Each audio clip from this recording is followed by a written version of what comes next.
Hello and welcome to the Two Robbies Podcast, your destination for in-depth discussion and analysis of the Premier League and the Champions League. I'm Robbie Mustoe, he's Robbie Earle, and here are today's topics. West Ham United breathed life back into the Premier League title race after drawing 2-2 with Man City, but was the comeback from Pep's men enough to still secure the title? Liverpool win the FA Cup on penalty kicks over Chelsea again, but did it come at a major expense with potential injuries and fatigue to multiple key players? 10-man Everton failed to clinch safety after squandering a 2-1 lead against Brentford. Spurs move into fourth place with a victory over Burnley, and Leeds pick up a point at home against Brighton to lift their hopes for survival. That's what we've got coming up in today's episode. Okay, Robbie Earle.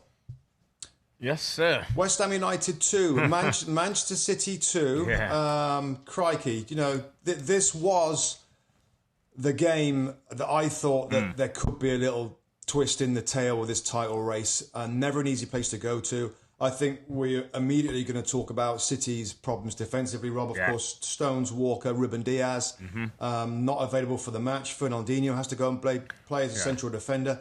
We've been there before, we've seen that before, and it doesn't go particularly well for a period of time. And it didn't again with a terrible start from Man City in the first half, going 2-0 down. And then a fight back, to be fair to Man City, a fight back in the second half to get it to 2-2 that culminated in the Riyad Mahrez penalty miss later on, where it could have won the game 3-2 and made it very, very difficult for Liverpool to win the title from there.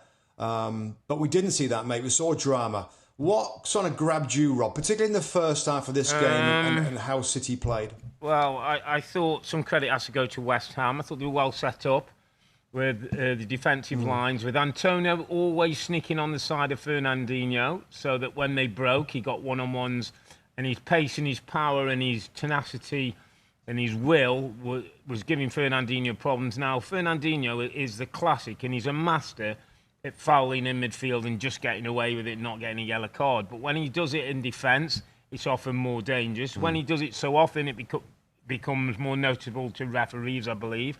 And he was on a yellow card, which then put him in jeopardy. I thought Jared Bowen gave him the other speed and threat on the other side of the pitch. So when Zinchenko went forward to play, there was times he got in a half-and-half position, we call it, where as soon as the ball may turn over, Jared's on his way, exploiting space. And we know what good form he's in. So I have to give a lot of credit to West Ham and the way they played. But also my overview was, Rob, at half-time and back said, what do you think? And I kind of said, you know, West Ham looked like they might be able to hold on. And Mikel Antonio had a chance when it was 2-1, Rob, went through one-on-one and tried to lift it over the goal. Yeah. That could have been a game changer because a few minutes later it was 2-2 again. But part of me thought, as I'm reflecting, feels, you know what? I saw another side to City today. I've never seen City 2-0 down, not playing as well, not totally commanding game, with threats to the opposition, with the opposition scoring. I can't remember, and our stats guy said they haven't been 2-0 down all season. So it was a test for City today at 2-0. It was a test for Pep. We saw him on the sideline, his face was going and his arms were going. And you have to say there'll be disappointment they didn't get 3. But they came out of the test. They've got a point and still leaves them in pole position. They win the last game. They win the Premier League. Yeah, that's absolutely right. I think we often praise Jurgen Klopp, Rob, don't we, for half-time team talks and livening the team up. And it's exactly what Pep did for Man City. I mean, they are, you know, by the nature of the way that they play, similar to Liverpool, they want to play in the opponent's half. That space is in behind. And West Ham are always going to look to utilise that. Second half was much different from City, much more energy about their football, front foot, played with a bit of desperation that was lacking badly, I thought, in the first half. You know, I'm not saying they weren't kind of up for the game or ready for the game, but you can see the difference, couldn't you, at the start of the second half, and there's more energy, they're working harder. So that was really, really good. And you're absolutely right. It's a great fight back. I've wrote down, like, you know, even they missed the penalty at the end there, it's still a great fight back from 2-0 down at West Ham United. Yeah. I didn't think they were going to do that because West Ham can bunker in, you know, with protection from midfield. They work hard. They can make it very, very difficult. But City's football, again, you know, I thought Jack Grealish, just to pick out, first player we pick out of this game, Rob, I thought Jack Grealish was as positive and as confident as I've seen him for a little while. He was taken on the last defender, which on that side, of course, is Soufal, who's a good player in his own right. And I thought Jack Grealish was more... Obviously, the goal was big deflection and stuff, but I just thought he played better. And they switched it a little bit. Kevin De Bruyne was more of a right-sided midfield player in the first half, and he went to that kind of really high, like a second striker in the second half. Yeah. So they went out to attack. West Ham, I guess, couldn't live with it. But, it's just amazing when you think that, wow, this title race is wide open, City are going to lose the game. Then they come back with a penalty kick in the 80-something minute to win it, and they miss it. I thought he was going to go that way, because he often does that, Mahrez. He sweeps it with the left foot to the keeper's left, who's in the goal. But, of course, Fabianski made a great save. I got a couple just on that one, and you're right. I thought Jack showed a little bit more appetite and drive when one or two of his teammates, he wanted to get on the ball. It was like he wanted to make something happen. And I thought, his goal was important, Rob. His goal today was important. I know everybody's telling us what Jack hasn't done and what he's not bought. That was an important goal today at 2-1, just to give the belief and they get back in the game. Obviously, the own goal brings them back level. Just going to the penalty kick, and it was only that social media sort of caught me on it. A couple of people were debating, like, how can Kevin De Bruyne be technically as good as he is, score from amazing free kicks, strike a ball off left or right foot with such accuracy, yet from 12 yards doesn't step up and take a penalty kick? What? Why would that happen? And it's kind of a good question, really. It's like everything you'd want in a penalty taker, he's got.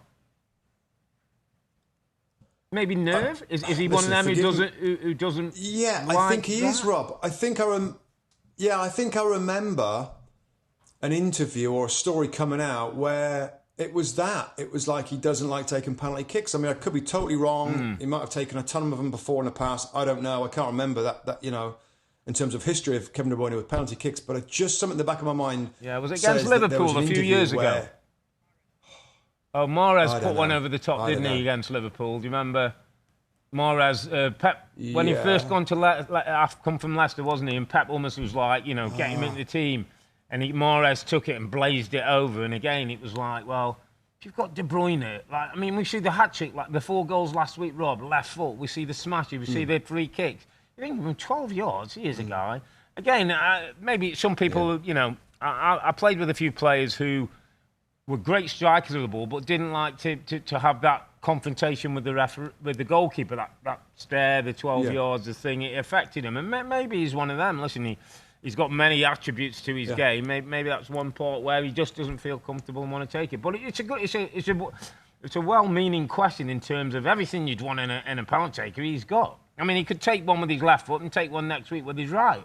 And have goalkeepers gassing all over the place. But it is different, Rob, isn't it? Yeah. Listen, we've taken penalties. It is incredibly there's a stress that goes on you, isn't it? Yeah. Poor. Yeah. And people can forget that. We'll mention, of course, in the FA Cup final in a second, Rob. Yeah. But God, I didn't take many, but that walk to the spot and the whole. Heart it's rate's just going difficult. boom, boom. Yeah. You second guess. You think you think. What am I going to do? I'm going to decide now which side I'm going to go before I even walk up there. You get up there, the goalkeeper's looks massive. You're like, well, I'm not sure now, and it's so maybe he's got everything else you could ever wish as a footballer, but maybe he just doesn't like that kind of the pressure of a penalty kick. To be fair, Mahrez is normally pretty good. He's Rob, pretty good. Yeah, I mean, and he's had some big moments for them. Just the overview of the game, Rob, and what do you take away? Obviously, if you're in Liverpool's camp, you still believe the door's not shut. It could well have been if they'd have won. Could well have been with a better performance. So from Liverpool, from City's point of view, does this add an element of doubt? Just a little bit of, well, we didn't get it done. We got one game against Aston Villa, who can be dangerous. Watkins and Ings can be a real threat running in behind. Yep, 1,000,000%. I mean, Liverpool will have to make sure they get the job done Tuesday against Southampton, Rob, obviously. And if assuming they do that, then we're into the last day. There is potential drama. There is. And of course, most people would fancy Man City to beat Aston Villa at home. Yeah. But all right, let's assume, Rob, that they're 1-0 up. Liverpool are winning at Anfield against Wolves comfortably. Who knows how many goals they're going to score? And it's just that the possibility of an equalising goal will be a nightmare unless Man City can get a couple of goals up with sort of 10 minutes to go, which isn't easy. And we've seen it now, and I'm pretty sure we talked about it maybe a couple of pods ago. The injuries to these defending players, for me, kept the race alive. And we saw it at West Ham United with Fernandinho playing there. And I think it's going to be an issue with the way that Villa play. 2 players up front. Watkins loves running in behind. Danny Ings can do a little bit of everything. And you're probably going to have former Liverpool guy Coutinho playing in the hole, threading those balls through. Fullbacks like to get forward as well. So they have got multiple ways, Villa, to hurt Manchester City. And when Man City's general football leaves them a little bit vulnerable defensively, but they've got good defenders back there that often mop up the trouble. But when those defenders back there aren't quite so good, Cancelo is a brilliant footballer. He's just not a great individual defender. No. We could pull together a package of clips, like 10, 20 of them, where he lunges in a little bit, he's not conscientious, he doesn't track his man. Anyway, so you got him, you got Fernandinho. I'm not sure anybody else is going to be fit and available for that game. I mean, Nathan Ake is the one, isn't he? He's carrying he was on the bench over again, wasn't he? Injury, isn't he? But he's carrying an ankle injury. And just to go back to your point, absolutely. Can I see a situation where it's incredibly nerve-wracking at the Etihad Stadium? Liverpool are winning. And even if they're winning, City, one goal, equalising goal, could change everything. And that's why, for the neutrals out there, and for us, quite frankly, it's going to be great. Again, Liverpool have to do the business on Tuesday. If they don't, it's all over. But that last day could be pretty blimmin' crazy. Let's say that. Because Villa are a dangerous team. They're in good form. And most importantly, they play to score. They play to attack with multiple players getting forward. They can give Man City, with this back line, absolutely numerous problems for sure. Absolutely, my friend. Listen, before we move it on, we'll talk about the FA Cup final, Liverpool's win there. I want to go to my underappreciated performer of the week. And it was kind of a bit of a standout, really. Mark Noble. I mean, like 17 years servant at West Ham, Mr. West Ham. 413 Premier League appearances today, 551 games. Captain the team for the last 7 years. Old school, kind of puts the club first. Gets on with his job. Been through difficult times at the football club, Rob, when they left Upton Park, the bowling ground, and the club was breaking, and the fans weren't supporting, and the ownership was there. Mark Noble apparently was working behind the scenes, keeping things together. David Moyes has talked of how important he is, and there's just a couple of things, Rob, that really stand out for me. And I know people who know Mark Noble, he started his career pretty much when we were sort of finishing early 2000s and came into the team as a youngster and has stayed and done a brilliant career. But I don't know if you've ever seen, sort of on social media now, a couple of times after European games, he's been on the bench or whatever, he maybe hasn't got on, and these shots of him picking up the kit and brushing the dressing room and things and saying, well, I'm just playing my part, I'm helping the kit man. He's old school, he believes in all those important things that he's teaching lessons, he's showing the young players that, you don't have to get too carried away with it. Here's a guy who's seen and done it all at this football club.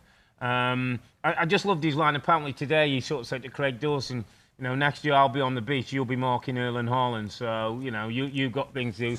Just like with a nice, Cockney humour and the way he is. I just think he's so important to the football club. I'm not sure if he's still burning to play, and that might be the case, and he wants to go and have another year or two of playing first-team football, which, listen, you never begrudge because we all miss, lacing them up. But I would assume, and I'd be wholly surprised if West Ham don't find a role for him at the football club, Rob, whether it's ambassadorial, between the club and the fans, or possibly on the coaching staff even, because he's got so much to offer. And he's been a great mentor for the likes of Declan Rice and one or two of the other players, the young players who've come through that academy. So, my underappreciated performer of the week had to be Mark Noble. Great scenes today. Saw, a great man in tears and at the end of what's been a stellar career. I just want to add to that. I mean, it's a great shout, first of all. And I saw an interview with him afterwards, Rob, and sort of saying what he's going to do next. And he said he's desperate to come back to West Ham United. He just wants to take a break. He wants to spend some time with his family. It's been, multiple years of the commitment we all did for that period of time. that he wants to come back at some point. I mean, of course, the one thing I'm going to add to your comments here, Rob, and this is kind of underappreciated career, really. And I think this, our underappreciated kind of awards each week.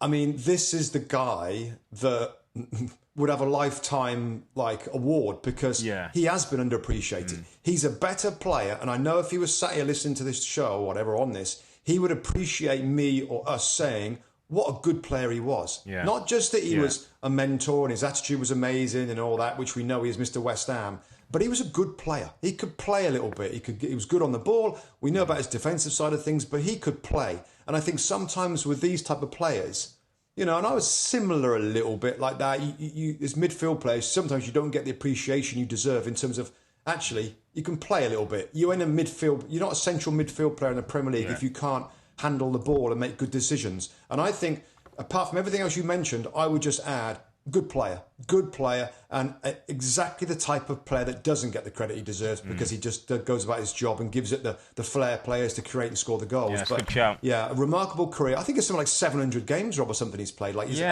amount of games. No England caps, is it? I think. So I think he's one of them who's on that list of never pull the shirt. The best players not to play for England. Yeah. He's probably captain of one of those teams as well. So it's a good shout. He's gone toe-to-toe with many top midfield players and come out on top over those years. And you don't stay at a football club at that level for the time you have if you can't play, Rob. So it's a good point, his playing ability as well. Good for West Ham today. Play West Ham. West Ham were good today. Yeah, very good. David Moyes keeping that going, and I believe that guarantees them European football of some description next season. They win the result today, the draw. So good day for West Ham, good day for Mark Noble. It was a good day, my friend, for Liverpool Football Club, who had to go the long way about it, but won 6-5 on penalties after extra time, 0-0 scoreline during the game in extra time period. Obviously, the second of possible four for Liverpool, getting the job done, domestic double, finding a way again, and lots of praise for Liverpool. But on the other side, the flip side, any concerns of injuries to like Salah, Virgil van Dijk, Andrew Robertson came off. Bittersweet kind of good victory, but worried a little bit about the consequences. I think naturally a little bit of that, Rob. I think that we'll see how that shakes out. I didn't get a great sense, and we could see the celebrations with some of the players you talked about there, Rob. I think you'd have to be a bit worried about Mo Salah having a groin problem. Virgil van Dijk, I saw a quote from him saying got a little bit of pain behind the knee, wasn't sure what it was all about, decided to not take any risks, and I think his quote was, hopefully it'll be fine. So again, I saw him kind of doing stuff on the pitch and stuff like that. Robertson, not sure the extent of that. But what a game, Rob, and what a flipping... I mean, another 0-0, it's 240 minutes now, 2 cup finals, no goals, tons of penalties. I thought this one, though, maybe even more so than the League Cup, was the amount of chances they both had. I mean, Liverpool flew out of the blocks. I thought Chelsea were hanging on the first 15, 20 minutes. Luis Diaz, I mean, was the best player out there initially, and the chances that he created. I've never seen, in fact, the numbers was 24 shots in the, again, this is before extra time, 24 shots, only 4 on target in regular time in the 90 minutes. I mean, it was that sort of day. And I thought, it kind of got to a point as the game went on where it kind of being a little bit flowy, like, well, Chelsea would have a good period, then Liverpool would have a good period. A few shots flash wide, Pulisic, Diaz. God, there's a ton out there that missed opportunities. Robbo had a good chance, didn't he? Andrew Robertson, far post, hit the post. Oh, yeah, off his shin. Off his shin, That's probably the biggest... Yeah. So poor finishing. You've got to say, with that amount of good attacking players out there, Robin, just when I think of poor finishing, I don't know why, but Romelu Lukaku springs to mind. Let's just have a quick line on... Let's have a Rom watch. A Rom watch. Obviously got the start. Well... It's not playing well, Rob. He doesn't look... At the elite level that you'd expect him to be in any way you look at it. His name, the fee, the club, he just doesn't look like he's at that level. Can you explain that? It was a big game. I did the same. You write down, okay, what headline makers. I just thought he was non-significant in the game, Rob. He played no significance. He didn't hold the ball up. He didn't run in behind. Wasn't physical. A couple of balls came away from him. I believe, and again, I'm not totally sure on the accuracy, but someone saying like it was 4 or 5 touches in the second half of the game. Was it? And I remember the quote, and I may well have said it on the podcast, so excuse me if I'm repeating it, but I remember when we do an Inside the Mind, and I did one with Thierry Henry, and the great Thierry, and you talk about his career and what he did, and he was talking about when he first came to the football club and he was making runs. And he said he was making runs and none of his midfield players could find them. It wasn't maybe as stellar midfield as it was towards the latter stages of his time at Arsenal. But anyway, he went to see Arsene Wenger and said, basically, I'm making these great runs in behind, these players aren't finding me, blah, blah, blah. And Arsene Wenger said to him, and this is Thierry Henry, you need to get on the wavelength of the midfield players, not always think about your own runs, and almost like adapt your game a little bit, so that the runs you're making, you can be found, so that the balls that are delivered, you can get onto, and almost think a little bit more from the passer's perspective than just your own. And it's something that it's kind of stuck with me a little bit with Lukaku, because I see Lukaku make loads of runs, but often it feels to me like they're the wrong runs. That's not the right run to get that ball there. That's not the right pass that this guy's going to play. It's almost like he's playing his own game separately away from what's happening in midfield and that. And expects a midfield player to find a miraculous ball for his run every single time he makes, you mean? Yeah. And it just starting to confuse me a little bit, like, all right, you're going to have to adapt to your big run, maybe, if that's the way it's going to be, or this thing's going to end in tears, which we've talked about, and there's going to be a parting of the ways. I mean, he talked down that his agent said there's a bit of a problem or something, and he said that's nothing to do with the agent, and people shouldn't talk for me, and blah-de-blah-de-blah. But I just thought, big occasion, big time to get himself back on good terms with the fans, with the ownership group, with new regime, and I thought he failed a little bit miserably. Yeah, I mean, and also, by the way, you sometimes will say about Lukaku, right, that his game is really about running in behind. He played on a counter-attack with Conte at Inter Milan, Roberts at his best. Well, this game was kind of ideal for that. Yeah. The amount of times I made notes like they got in behind Liverpool many times. Marcos Alonso got in many times in behind. Like it was a game for him to do that. It wasn't a game where they packed it in. He's got to receive the ball technically and play in small spaces. That isn't his best thing. This was a game that was good for him, and maybe why he started to make those runs in behind the high line of Liverpool, and it still never happened. I mean, 0-0. I thought Liverpool looked tired, Rob, at the end into extra time. Yeah, understandably so. They played a million games this year, and big games, and games they feel have to win every single time, which must be exhausting. But I thought they looked kind of out. Like they looked really, really tired. The front guys didn't really have any consistent kind of pressure in the game. But it went to penalty kicks, and Liverpool have got a brilliant goalkeeper in the game. Robbie made great saves against Marcos Alonso.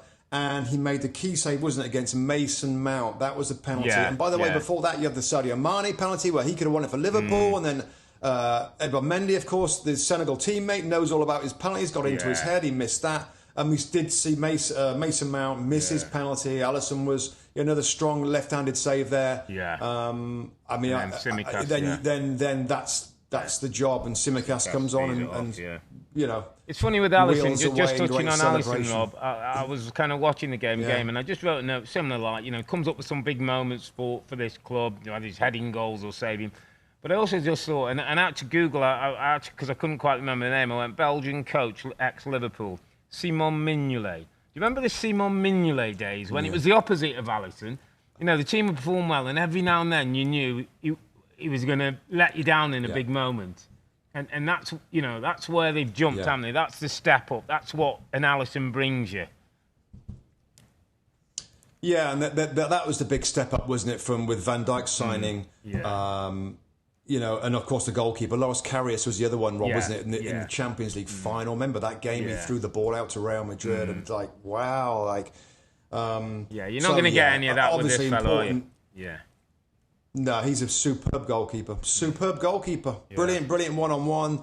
I don't think there's a better goalkeeper that I've seen that's better when a player comes through at him one-on-one. Comes off his line.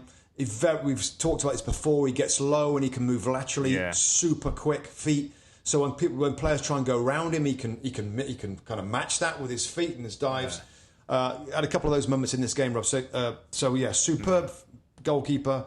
and it's another trophy and another celebration. And, it's 2 down. Like, it's, there's obviously an element of luck to penalties, and there's no perfect solution. And some people, like, switch off when penalties go on, apparently. I mean, I can't believe they do, but speaking to somebody last night, sort of saying, I can't watch the penalties. I hate the way the game ends that way. It's torturous for somebody. And it is, but it's entertaining, I've got to say. And there's an element of ability and, I don't know, mental toughness taking those things. I mean, every time I took 2 penalties, Rob, in my career, missed one of them, and I can't.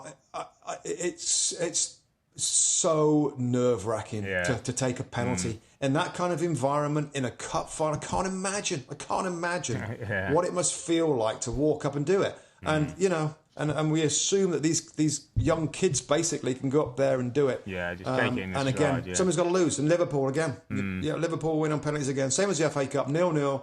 And by the way, just real quick from me on this, Rob, like, looking at the league games this season, both draws as well. They played 4 times, I think. There's not much between them, has it? There's not a lot between them. That reminds me, interesting quote from Thomas Tuchel afterwards, Rob, that I absolutely made a note of. It was said about that. There's nothing between 2 0-0s, 2 draws, 1-1 and 2-2 in the league campaign. And he said, there isn't much between us. Thing is, they can do it every 3 days and we can't. Yeah. And that's what that's super honesty and super accurate. He can't trust his players to be able to perform at Liverpool's level, which they've done 4 times this season. He can't get it every 3 days, week in, week out, because that's what Liverpool have done. The manager drives them for that. Those players have become mentality monsters, like the manager says. And I thought that was really interesting about where Chelsea can go and why they're not challenging at the top when they can draw with Liverpool 4 times in one season. So I thought that was super interesting. Yeah, and that's, as you say, the mentality monster. 16-point difference between the 2 teams, Rob. It is where we're at. And it was. I just wrote, there was a couple of things I wrote, and it's like, there was a period, and I agreed with you, I thought, period in the second half, and then towards the end of extra time, where it kind of felt like this could be Chelsea's. And somehow they didn't quite grasp it. They looked stronger. They didn't get the goal. And then part of me's looking at it, and I was saying, there ain't much between these 2 teams, at the best. And, they both got quality, they both can play, they both can pass, they both thing. But somehow Liverpool win. And that's a bit that I'm saying they've got now, Liverpool. And I don't think it's anything tangible. It's nothing they think. It's almost like they know between the group of them, if they all stick together, if they all do what they're going to do, there's a will to win that's going to push them through. And I want to mention 2 people on that behalf. Jordan Henderson and James Milner, by the way. Jordan Henderson, the pub debates will go on whether he's as big a legend as Steven Gerrard if he lifts another trophy and blah, blah, blah, and I'm not really interested in all that. What I will say with Jordan Henderson is he's got as much drive for this football club as Steven Gerrard did. These times, Rob, he's urging, he's driving, he's closing people down. And in terms of football, they're not even in the same planet. Stevie G was an absolute top class, superb. And I'm not decrying that Jordan Henderson's, is a very competent midfield player who's won some, done brilliant things. But his drive and his energy and is just as important to Liverpool now as Stevie G was back in the day. And James Milner, my friend, I think he started his career 2002, just performs, he's been around forever. Does his job, and there was a brilliant shot of him. He goes and takes the first penalty kick, by the way, which, of all things, has got to be the most nervous with Chelsea fans behind you. He sticks it in the back of net. He salutes, he comes to the halfway line. They come to the last penalty kick, Tsimikas, and he's not even looking. That shows you how much it means to him to win another trophy. He's the one turning round at 30-odd years of age, has had a great career. It's probably, some people thinking, well, he could be winding things down. It means that much to him. He daren't look. He's the one that daren't look, and he waits for the cheers, and he knows he's won it. And I just think, to have people like that around your football club is the bit what gets them over the line in these situations. Well, didn't it go back to my favourite one, Rob, artists and soldiers, doesn't it? We can talk all day long. You can have your artists, you've got to have your soldiers as well, and that's what Liverpool have got. And just final thing on the penalty, Rob, I mean, even Chelsea won the toss twice. They got to kick into their end with their fans, and they got to kick first, which is, I think it's like 60-40 or something when you go first on a penalty. So, you went, it was, it's just like Liverpool, just like winning habit, whatever it is, they just win at the moment. And, Yeah, another trophy for Jurgen Klopp. I think that's it now. I think he's won all of them, hasn't he? Yeah, they said that's it. That's the full range. Possible, him and really. Trent Alexander-Arnold, another I just want to mention. But will they win at St Mary's on Tuesday night, my friend? Because that's when the next big game comes, 2 p.m. Eastern Time on USA. Liverpool have to go to St Mary's and really have to win the game to give themselves a chance, don't they? They've got to get through. They've got to win out the next two games. Must win. And then, see if City can fall to it, if Villa can draw there. So, how are we feeling, Liverpool, emotionally, physically, mentally, fitness-wise? Is the squad deep enough to go with another group? I mean, goal difference may or may not be an issue, but winning the games are most important. Can he change it enough and keep that quality to go to St Mary's and get it done? Yes. Absolutely can, Rob. Absolutely can. All the players you mentioned there, we talked about having problems and knocks. You got Joe Gomez to come in. You got Matip can go again. You got Jota can go. Like Firmino can go again. You got cover now. Left back cover in Tsimikas could play if he's needed. So there's midfield players to come back in there. So I think they can kind of swap around a little bit and still put a good team out there. Is it a big Divock night? Origi? No, off the bench night again for him. It'll be off the bench night. I mean, Firmino's I thought he looked a little off it when he came into the game. Yeah. Whether he starts, I don't know. You know what? The more important thing in this game, Rob, is Southampton, because I think we know what you're going to get from Liverpool. Yeah. We know that performance is going to be. If it's not great in the first half, another manager can make it better in the second half. We know Liverpool are going to be anything from good to great. Yeah. Now, Southampton can be anything from awful to conceding 9. Actually, very good. And to very good. And if Southampton, for whatever reason, decide to turn up, and they haven't turned up for the last 3 or 4 weeks, 5 weeks, 6 weeks, maybe longer. They've had a shocking run. They're down at 15th place, 40 points. They're safe right now, of course. But if they, with that pressing game and at home, it's just how they come out. Yeah. In terms of, I would say that there's probably two games in 10 against Liverpool. I might expect them to produce something really good. It's like, wow, this is a difficult game. The other 8, they're just they can't compete with Liverpool. Yeah. So that's more of a variable than Liverpool's. We know what Liverpool are going to be. We know unless Southampton are very, very good, then Liverpool win the game for me. Yeah. Particularly given what's on the line here.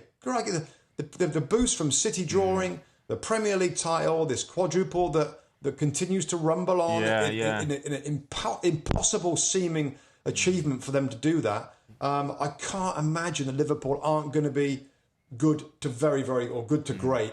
But Southampton, I don't know. But you got to think Liverpool will go there and get the win, Rob. Well, you would, but remember the Ralph Hasenhüttl win against Liverpool down on the knees in tears. I mean, we could be up for one of those as well. That's exactly right. Yeah, absolutely. But I look forward to that one. The other team on Merseyside, my friend, continue to be challenging to us, be challenging to their own sets of fans. Everton go down a man, go 2-1 up, go 3-2 down, go down another man, go game that we just need one more win to make it safe. And as Everton being Everton, leave it hanging. Now playing Palace on Thursday night, where they need to get a result before they go to Everton last day of the season, where Arsenal are going to need points. Where do we start with this one, Rob? Everton 2, Brentford 3. Well, I mean, listen, sending off, penalty, goals, we had all that in the first 45 minutes. So if you get a sending off and you get a penalty, you're like, well, we had everything in this game. Well, we had all that in the first 45 minutes. I mean, it's quite astonishing. Again, we have to mention the scenes outside. Before the Everton game. are turning up to an FA Cup final. And the Everton fans have pledged they're going to do that for every single home game left to try and keep the team in there. Amazing atmosphere in the stadium. Again, it makes me kind of tweet. They had a man sent off, and I tweeted out, and I'm wrongly now, but it's like that's what I felt at the time. Everton got a man sent off. Who cares? Like the fans will make up. They'll make up for Branthwaite. Half time. They'll add that extra number. Yeah, absolutely right. But Brentford they're a super dangerous team that have had an incredible season, mate. I mean, when we'll get on talk about manager of the season, I'm telling you right now, he's going to be right there for me, Thomas Frank. He's going to be right there. The 11th. Thomas Frank's going to be right there for me. 11th place in the table right now. Yeah, But I mean, just the 19 years of age, Jared Branthwaite just gets caught with the ball over the top, and as we know, fouls can be totally accidental, and because he's the wrong side, and if he didn't foul him, then who was it was going through? It was Tony. I'm Tony. Denial of a goal scoring opportunity. Yeah, so he's 1-on-1. If without the foul, he's got a goal. So in terms of Everton fans thinking, was that it kind of was the right call there. Did you see much in the Richarlison before, Rob? There was a few Everton fans saying that Richarlison should have not enough. Yeah. I felt if he got pulled, he's got to go down and then make the referee make a decision. Yeah, they both had shirt, didn't they, Rob? They did a little bit. But I just thought Richarlison, if you stay standing and you pull like that, there's no way you're going to get that decision. It's like Youngman Sunday, but he makes the most of a situation. Well, what Richarlison did on the penalty that they got exactly. when he was the arm went across his... Yeah, I mean, he went ground like a sack of spuds. Absolutely. He got it. Yeah, he got it. So, I mean, he didn't mind going down. I just thought that was not... Yeah, because they got the other end and then the red card happens. Yeah. So the 2-1, we're 2-1 at half-time, Rob. We're a man down, but we're not in bad shape. We've got a nice bit of structure. He's gone to a back four across the middle, one up top. Anything could have been done different? I don't think so, really. I mean, that's the standard drill, in it? 4-4-1. We know right now that they're a bit beat up. I heard Frank Lampard afterwards, Rob. They got Mina's out. They got some important defenders. Godfrey's out. Keane was ill. They got Seamus Coleman playing as. I think Keane's going to be okay maybe for the next game. But you've got the 19-year-old Branthwaite. You've got Seamus Coleman starting as a right side centre back in a back three to start the game. So I just it's funny, Rob, when they lead the game, you sort of.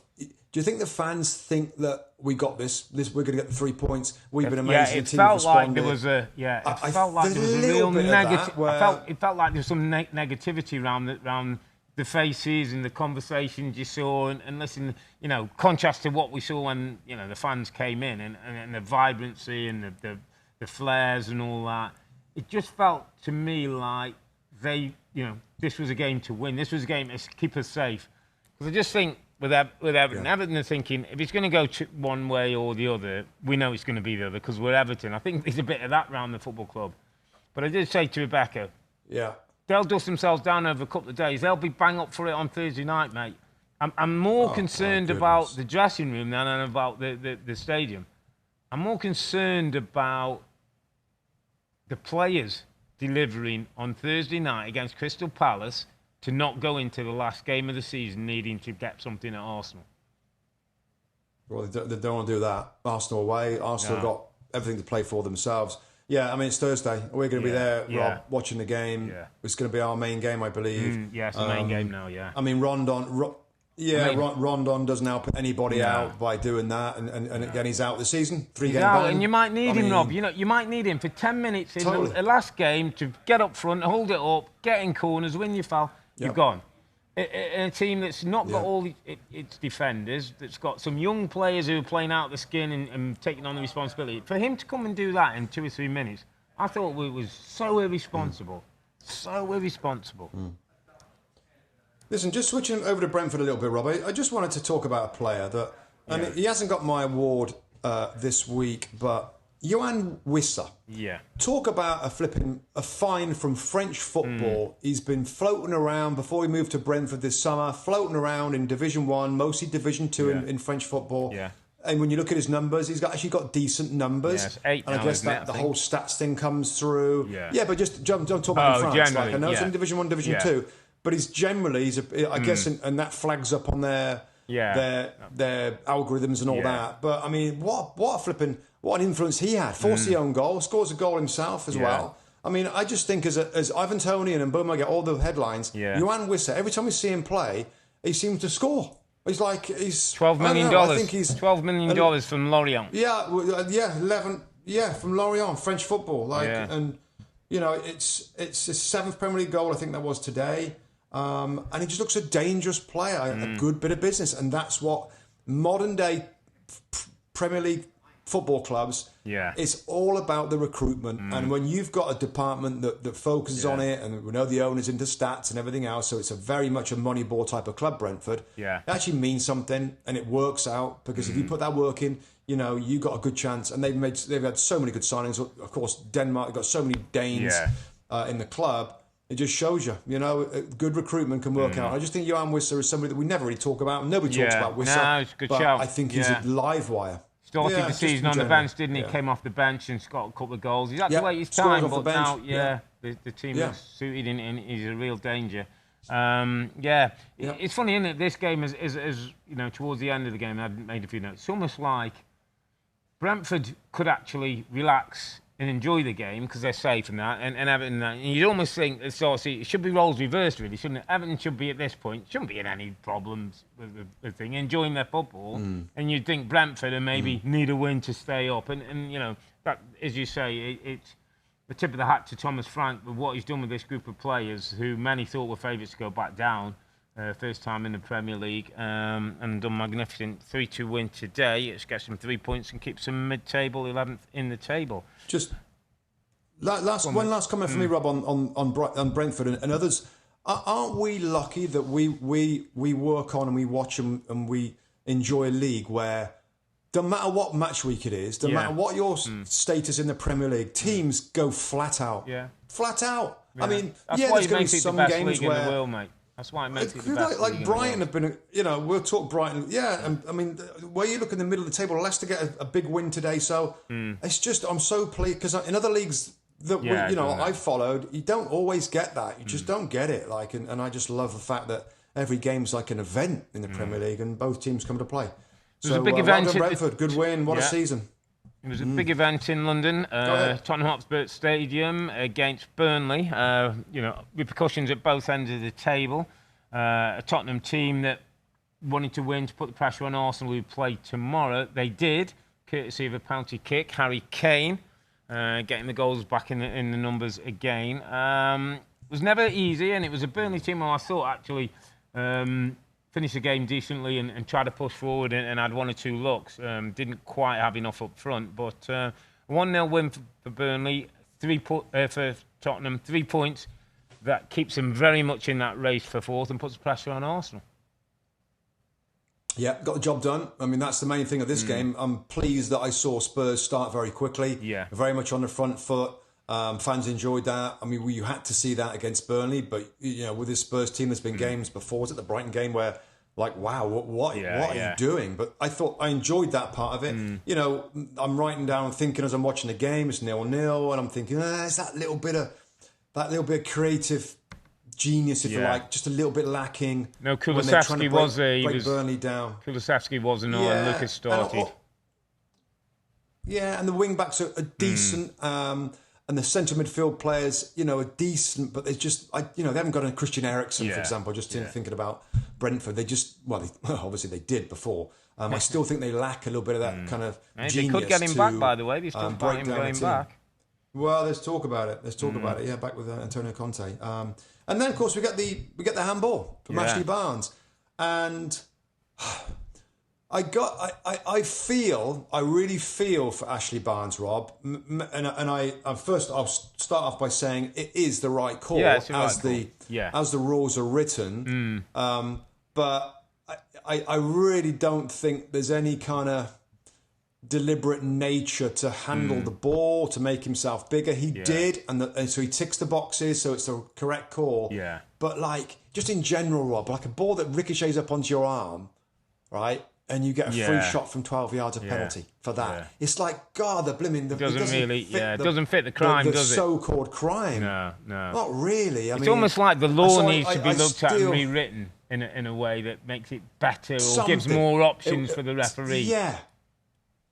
Yeah, like if there's a certain element, I mean, it's so hard, and this is why this has been going on for years and years and years. But I mean, when the ball's so close and you can't really react, you know, have something different. Make it be an indirect free kick or something. I don't know. It's just, you know, I think everybody agrees it was. Well, actually, some people don't agree with it being the right call. But I think when your arm's that far away and it flicks up, then it's going to be the call. But it's just. I know I felt for Burnley, I felt for Ashley Barnes, a team, they switched things around a little bit, Rob, and this is what we're seeing with Burnley now, that, system 3 at the back, which I don't think they've played for, we've never seen that, years have we? and years and years. No, so, I mean, they're trying to do it a little bit differently, and for the most part did pretty well. Yeah. But the handball, of course, against Spurs team, you can see the first goal at home with the way that they can defend, and it's probably going to be game over, and it was.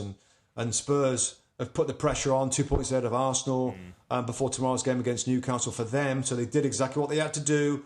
Big support again behind Spurs. Yeah. And I mean, I was a little surprised that Moura started on the right-hand side, but he's going to mix it up a little bit and have those two compete for that position. Kulusevski, the other player, of course. And I'll go straight on to my underappreciated performer, Robbie Earle. And I quite like this one because, quite honestly, sometimes there's so much football going on and so many goals going on, and you think, well, he had a good game and he should be underappreciated. Now, this guy didn't have a brilliant game, but I think there's an improvement and development. This credit to himself, 21 years of age, and the manager, Ryan Sessegnon, is my underappreciated performer of the weekend. And again, he didn't do anything that was amazing and didn't, score or, directly contribute to, but I think his general confidence level, the way that he looks in his demeanour, he looks like he's growing up. That's what I'm trying to say. And there's so much expectations on Sessegnon for such a long period of time coming to Spurs. The next big thing, was he out of Fulham? Fulham, he was at Fulham, as a kid, Yeah, and he never really fulfilled the excitement and hope that you might have as a Spurs fan. But I'm starting to see signs now where he looks maturing, that he's comfortable in that left wing-back position. We know that's his favourite position. I heard him say it. The wing-back is what he prefers the best. He's got a good left foot. There's times he made a few mistakes, of course, but I'm starting to see. And his manager's been talking a lot about Ryan Sessegnon, about how he's coming on and how he trusts him. So I just thought it was a solid, good game from Sessegnon and somebody that hasn't been appreciated, and maybe rightly so because his performances haven't been great. But I think it's time to give him a mention of a player that's tough to please a guy like Antonio Conte in a wing-back situation that his manager knows all about, and to gain his trust. I think he's 22. I think early next week. Again, all the stats and stuff that we see, I think he's 22 soon, but still super young. And I just think he deserves mention for a player that I think is going to go on and have a good career at Spurs. It's a good shout because he came for a big fee, and then you got to remember under Poch he didn't play much. Under Jose he was out. Under Nuno again not many games. Some injuries as well. Strange with Conte, and Conte always has one, doesn't he? Remember Victor Moses at Chelsea was in his team and was an important part of the Chelsea team. Like a surprising part of it. Surprising. I mean, with someone like Conte who can maybe teach him through some of the rigour of that defending and his distances and when to go forward and things like that. I mean, he's obviously a talented kid, lots of England youth internationals. So, it's a really good shout.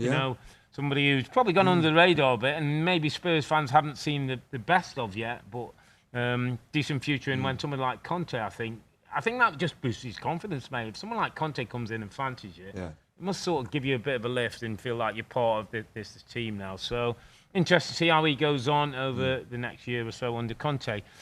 One more big game at the weekend. It was Leeds, who desperate for points now and find themselves in a pretty awkward position in the bottom three, and Jesse Marsh looking for all kinds of ways to motivate his team and get them going.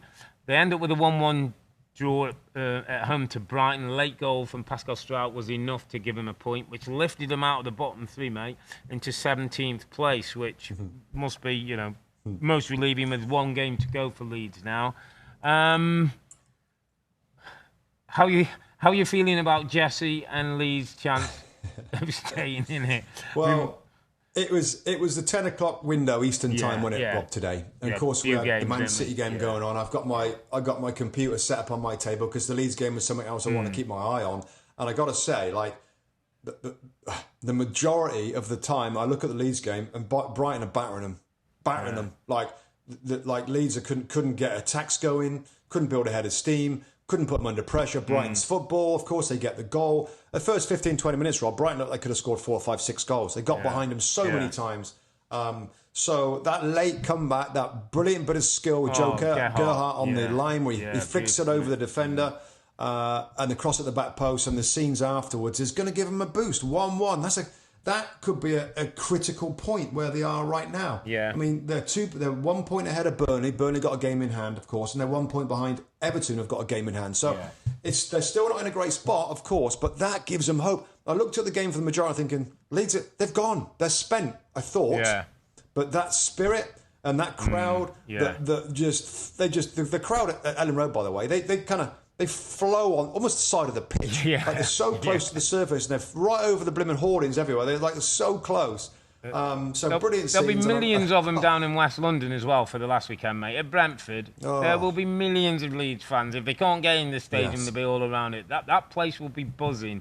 I mean, seeing Brentford today, though, mate, that's not an easy game to go to. Last game of the season, Brentford in front of their own fans and wanting to put on a good show for their last game of the season. I mean, that's laced with a bit of danger, I'm thinking, especially how Leeds playing with that front line of Brentford now with Bomo, Wieser and Tony. That's a bit of a threat. Yeah. It is. I mean, listen, we've got midweek games to navigate, right? A lot of these teams, like Tuesday, Wednesday, Monday, Tuesday, Wednesday, Thursday. Is it Wednesday? It was Wednesday? Maybe not Wednesday. No, Wednesday. There's a ton of games. It's Monday, Tuesday, Thursday. Right. And Thursday. Yeah. And by the way, people out there, we're so, in some ways, disappointed that all these great games are not on weekends like they normally are. But of course, the COVID postponements throughout the season, all these rearranged games have had to get done during the week. And it's so a little annoying because some of these stories and games are so great, but I'm assuming less people can watch them during the week with work and stuff. So, as it is right now, Rob, I hope we can negotiate these next few midweek match days because everything's on the line for Sunday, Championship Sunday. We're going to be across in the UK. We're going to be somewhere, one of the stadiums. It's going to be each part of the table, top four. Bottom three. It's going to be all up for grabs, mate. All up for grabs in this next week, and that's what we love. Just touching on the other results, Aston Villa won, Crystal Palace won, 12th and 13th in the league. Good stuff for Patrick Vieira and his team. Look like they've got over that FA Cup defeat now and want to finish the season off well. So good point for Palace away at Villa.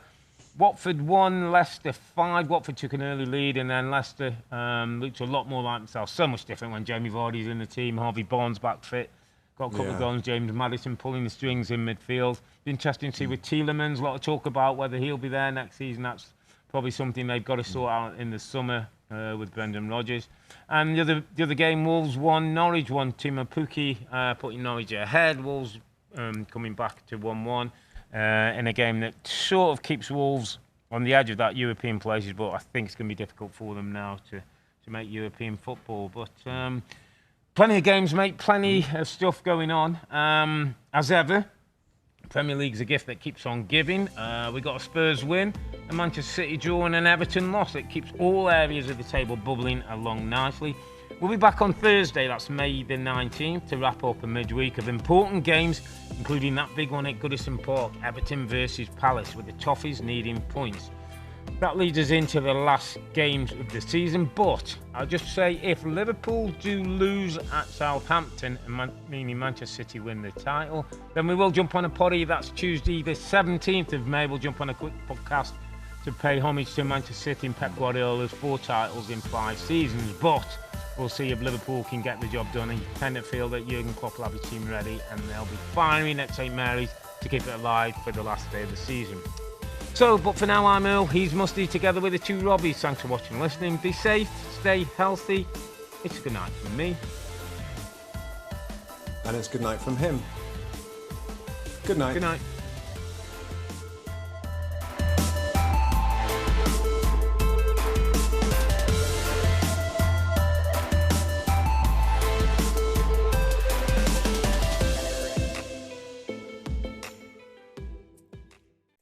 Hi there, I'm Rebecca Lowe, studio host for NBC's coverage of the Premier League. Don't forget to hit subscribe to watch highlights all season long, and be sure to tune in for Premier League mornings every weekend at 7 a.m. Eastern. And for even more content, head over to Peacock, where we've got live games, original series and a dedicated round-the-clock Premier League channel featuring studio shows, classic matches and much more.